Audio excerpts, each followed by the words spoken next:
Halo teman-teman, aku Ahmad Farid Ismail, absen 2 dari kelas F2 sebagai Naravlog. Halo teman-teman semua, kenalkan nama aku Atta Zaika Ramadhani, biasanya dipanggil Kiki. Di kelas 11 F2 absen 8. Sini aku bekerja sebagai Naravlog, buat naskah sekaligus pewawancara.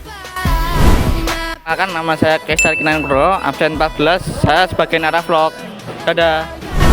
Halo teman-teman, aku Dia kelas Edi. Aku biasa dipanggil Akila, absen 15 dari kelas 11 F2. Aku sebagai editor dan kameramen. Halo, perkenalkan nama aku Dista Sisa Pradiska dari kelas F2 absen 16 sebagai Naravlog.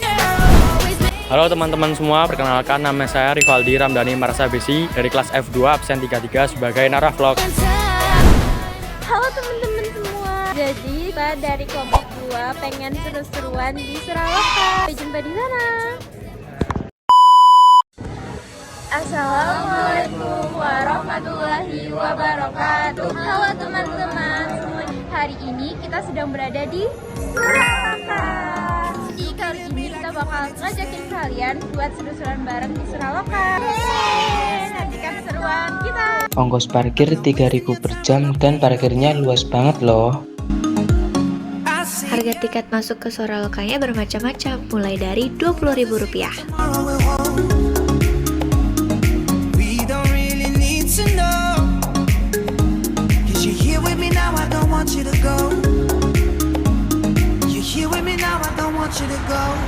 Jadi teman-teman, Suraloka ini selain kalian bisa melihat hewan-hewan, di sini juga banyak tempat permainan yang bisa kalian mainkan. Dan di sebelah sana juga ada tempat makanan-makanan yang bisa kalian cobain.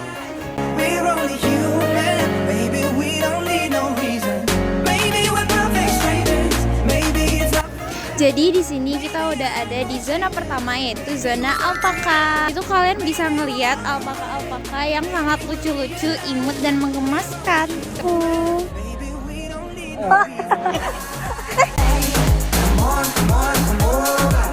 Just our outfit. Kita cinta 11 F2. Jadi teman-teman, di Suraloka ini juga ada zona interaksi di mana kalian tuh bisa foto bareng hewan, kan hewan burung hantu kayak gini. Jadi bisa dipegang kayak gini, kayak yang dilakuin sama Rivaldi. Lucu banget kan? Maybe we're helping each other escape. I'm with you. Who knows the secret tomorrow will hold. Di sebelahnya ada panggung untuk pertunjukan hewan.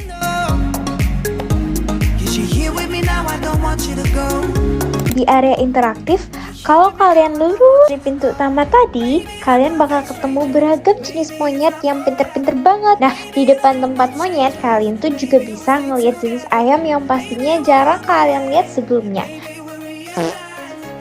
Selain yang disebutkan sama Kiki tadi, di sini juga ada hewan lucu lainnya loh.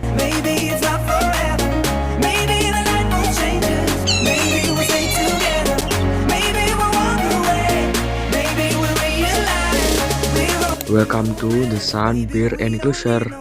Berhubung tempatnya sedang ada perbaikan, jadi hewan-hewannya dipindah di lantai 2. Wow, udah ada di lantai 3 aja nih. By the way, cantik kan guys view-nya? Nah, di sini hanya ada beberapa jenis monyet aja ya.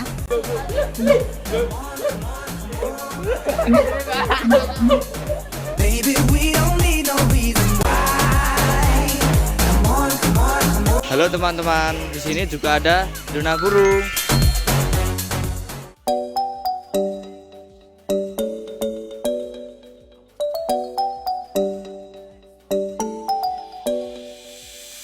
Selain bisa menikmati indahnya berbagai burung yang ada di sini, kalian juga bisa belajar mengenai habitat dan beberapa informasi umum terkait burung-burung yang ada di sini loh.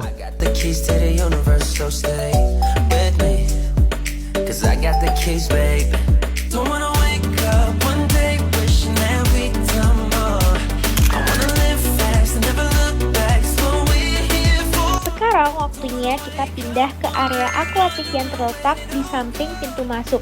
Nah teman-teman, ini itu salah satu spot yang paling menarik dan diminati di Suraloka loh. Di sini ada banyak banget jenis ikan dari berbagai habitat. Jadi selain bisa lihat-lihat, kita juga bisa dapat ilmu baru. Keren banget sih konsepnya, cocok banget buat kalian yang pengen seru-seruan sambil belajar hal baru. Selain itu, tiap jam 1 siang juga ada pertunjukan hewan sekaligus sesi edukasi dari petugasnya. Halo teman-temanku tersayang, hari ini kita ada di wilayah Herpetarium Zone. Ini banyak jenis-jenis reptil-reptil.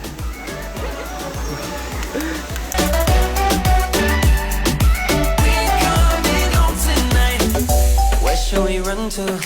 We got a ticket that takes us wherever we like. We got our problems, but just for the minute, let's push all our troubles aside. Alright, cause we got the keys to the universe inside our minds. Sebelum pulang, kalian bisa bawa oleh-oleh dari Suraloka. Halo teman-teman, jadi di sini kita udah sampai ke sesi wawancara. Kali ini aku bakal mewawancarai pihak dari Suraloka untuk bisa tahu beberapa informasi tentang tempat wisata ini. Dan sebelumnya dengan Mbak siapa? Ana. Ya, terima kasih Mbak udah mau diwawancarai. Jadi saya punya beberapa pertanyaan terkait tempat wisata ini.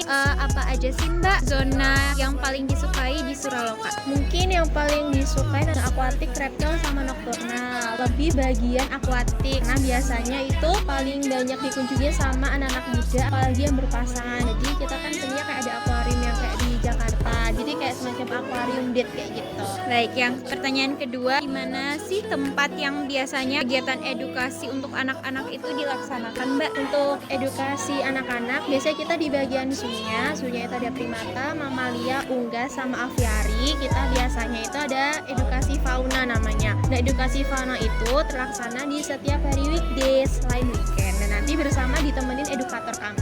Pertanyaan ketiga nih Mbak, siapakah pengelola tempat wisata Suraloka ini? Pengelolanya atas nama Bapak Endra Sutapa. Oh, Bapak Endra.